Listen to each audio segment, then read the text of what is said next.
اب میں آپ کے سامنے کچھ حدیثیں رکھ رہا ہوں، وہ سنیں۔ مشکات حدیث کی کتاب کا نام ہے۔ کیا نام ہے؟ یہ مشکات جو ہے یہ تمام کتابوں کو سامنے رکھ کر ترتیب دی گئی ہے۔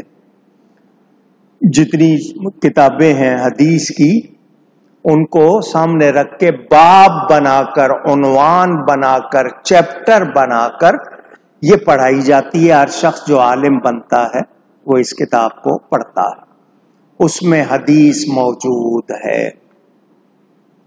حضرت عبد الرحمن بن عائش رضی اللہ تعالیٰ عنہ فرماتے ہیں، نبی پاک صلی اللہ علیہ وسلم نے فرمایا، دھیان سے سنیے گا، رأیت ربی عز وجل فی احسن صورت قال فیما یختصم الملأ الاعلی قلت انت اعلم قال فوضع کفہ بین کتفی فوجدت بردہا بین ثدیی فعلمت ما فی السماوات وما فی الارض وتلا وکذالک نری ابراہیم ملکوت السماوات والارض ولیکون من الموقنین۔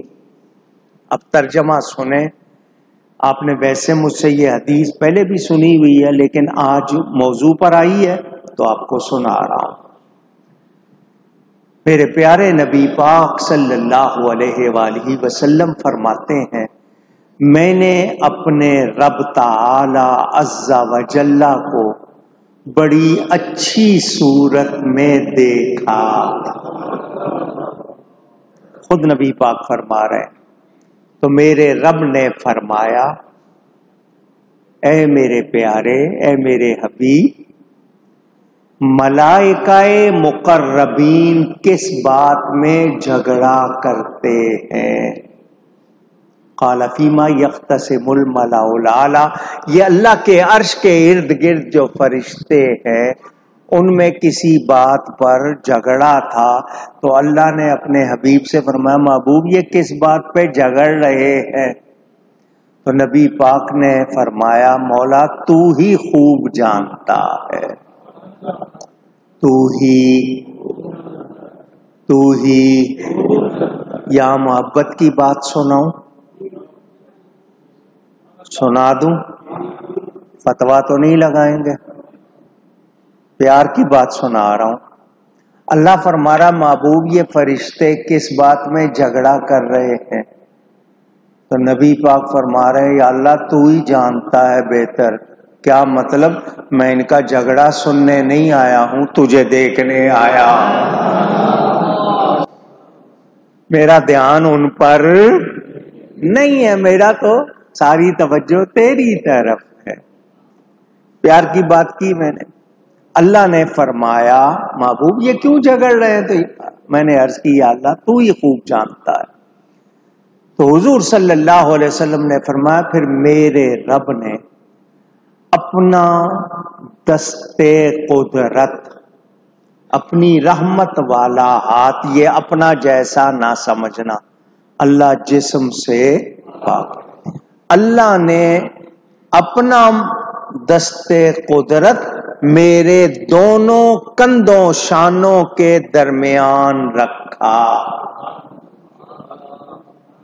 حضور فرما رہے ہیں، میں نے اللہ کے ہاتھ رکھنے کا اثر ٹھنڈک کی صورت میں اپنی چھاتیوں میں پایا کہ میرے سینے میں ٹھنڈ پڑ گئی۔ اللہ نے ہاتھ رکھا تو میرے سینے میں ٹھنڈ پڑ گئی۔ پس فعلم تو مجھے علم ہو گیا،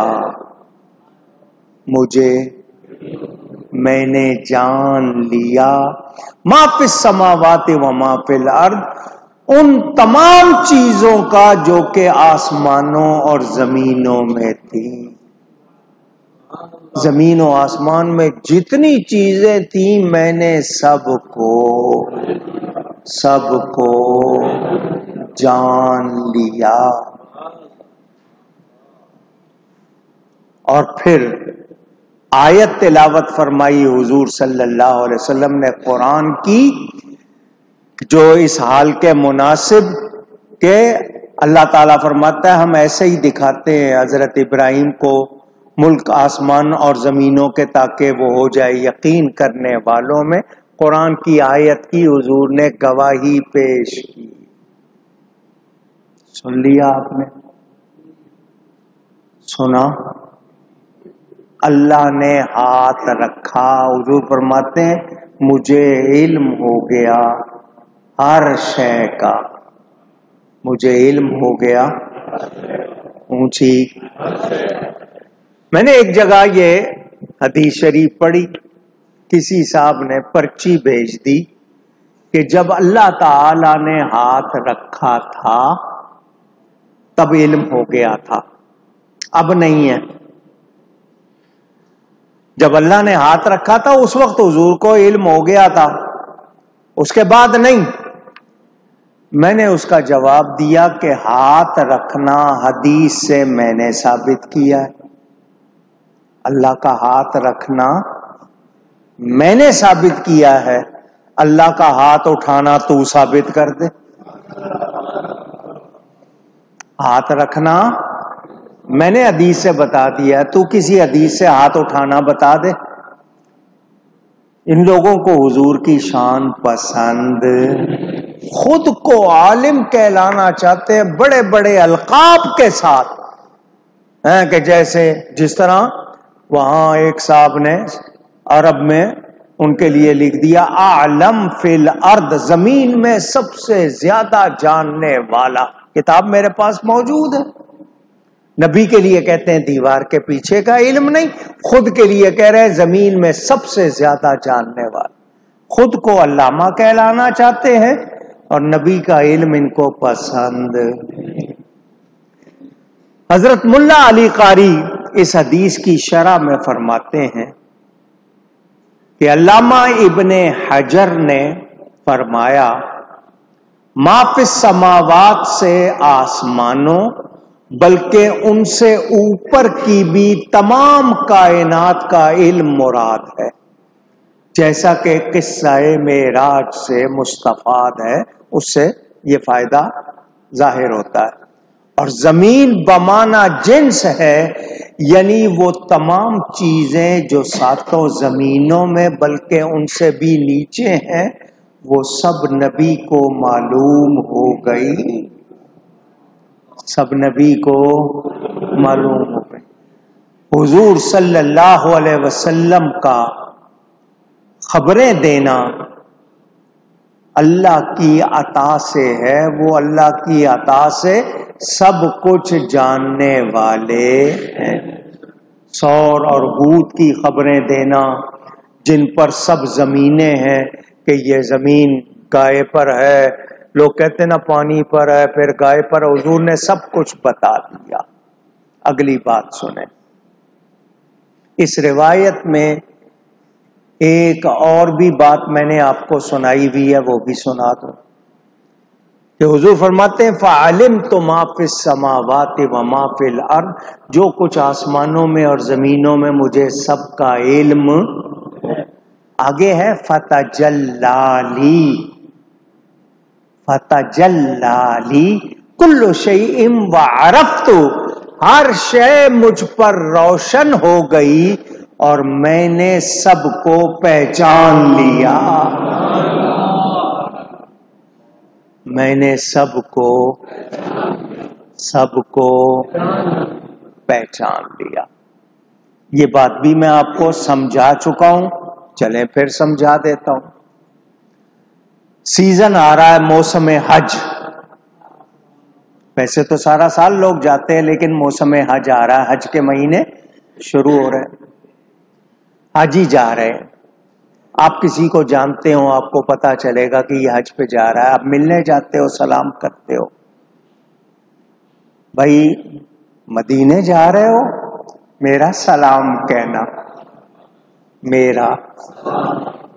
میرے نبی سے میرا سلام کہنا۔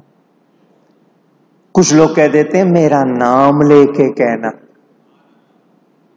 پابند نہ کیا کرو، کیونکہ اگر وہ بھول گیا تو گناہگار ہو جائے گا. یوں کہا کرو یاد رہے تو میرا سلام. اور اگر آپ کو نام یاد نہیں رہا تو یوں کہہ دیا کریں وہاں جا کر کے جس نے سلام کہا ہے اس کا سلام قبول فرمائیے. ورنہ آپ کو آپ نے وعدہ کر لیا جی بالکل اور پھر آپ نے نہیں کہا تو آپ گناہگار ہو جائیں گے. آپ کہتے ہیں جی میرا سلام کہنا. یہ میرے سامنے بیٹھے ہیں، یوسف نام ہے ان کا. ہر جمعے کو ماشاءاللہ محبت سے میرے لیے ہار لے کے آتے ہیں. کبھی نہیں لا سکیں تو ٹیلی فون کر کے کہتے ہیں میں نہیں آ سکا، بیمار تھا باہر آ. یہ کہہ دیں کسی کو جا رہے ہو میرا سلام کہنا. اب مجھے یہ بتاؤ کہ یوسف نام کا ایک ہی آدمی ہے؟ پوچھ رہا ہوں. کراچی میں ہی سینکڑوں ہوں گے، ہزاروں ہوں گے، پورے ملک میں لاکھوں ہوں گے، دنیا بھر میں اور زیادہ ہوں گے.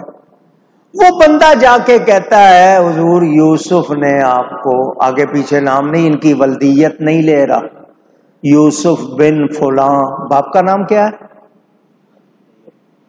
یوسف بن حاجی طیب نے سلام کہا ہے. وہ پورا نام تو لیتا نہیں، یوسف کہہ دیا. انہوں نے یقین سے کہا، اس نے آگے جا کے کہہ دیا. تو حضور جانتے ہیں یا نہیں یہ کون سا یوسف ہے؟ کیونکہ حضور فرماتے ہیں ہر شے مجھ پر روشن ہو گئی، میں نے سب کو پہچان لیا. تو میرے نبی کو خبر ہے یہ کس یوسف کہلانے والے نے سلام کہلایا ہے.